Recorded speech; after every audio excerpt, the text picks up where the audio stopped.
In Russia, because just in the last hour or so, we've seen the first pictures of President Vladimir Putin making a TV appearance. This is the first time we've seen him since that alleged attempt on his life. Let's take a look at these pictures. I should point out these are released by the Kremlin.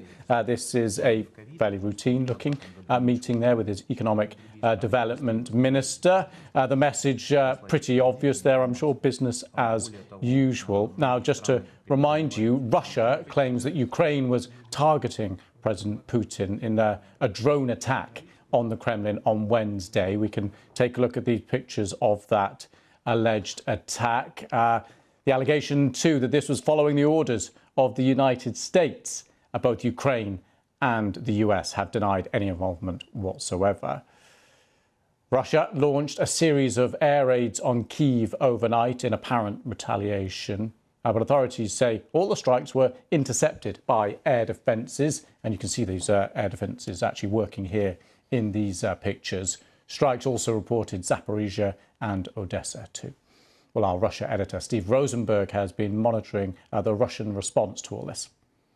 Well, the Kremlin continues to claim that this was a Ukrainian drone attack. But today it went one step further and suggested that America was actually behind the explosions over the Kremlin, without providing any evidence, really, to back that up. So President Putin's spokesman, Dmitry Peskov, he told journalists this. He said that decisions about such actions, such terrorist attacks, he said, are made not in Kyiv but in Washington. And he maintained that it was America that chose the targets for Ukraine. Time for some context. The Kremlin likes to blame America for the war in Ukraine. Russia often accuses the West of waging war against Russia on the territory of Ukraine.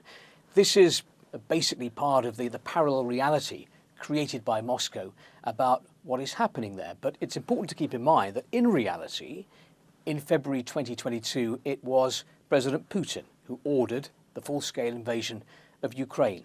Meanwhile, in a statement, Russia's foreign ministry claimed that the sabotage activities of the Ukrainian armed forces were gaining unprecedented momentum, and it added that Russia reserves the right to take retaliatory measures. So thanks to Steve for that update there from Moscow. We're going to look at Ukraine now, because President Vladimir Zelensky has been on one of his rare trips outside of Ukraine, and he's called for a fully fledged tribunal to hold Russia accountable for its war of aggression against Ukraine. Now, he made those comments in a speech after visiting the International Criminal Court. Has symbolic importance, of course, coming less than 2 months after the ICC issued that arrest warrant for Vladimir Putin on war crimes charges. Right, let's take a listen now to what Zelensky had to say.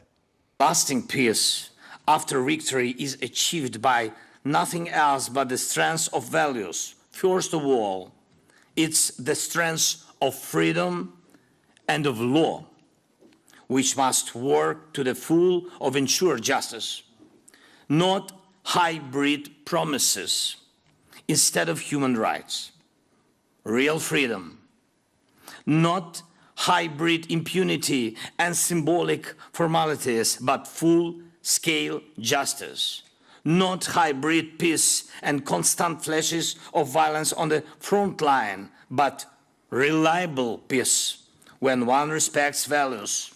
True freedom, true justice, true peace is respected instead of hybrid forms. But it's exactly what we need now.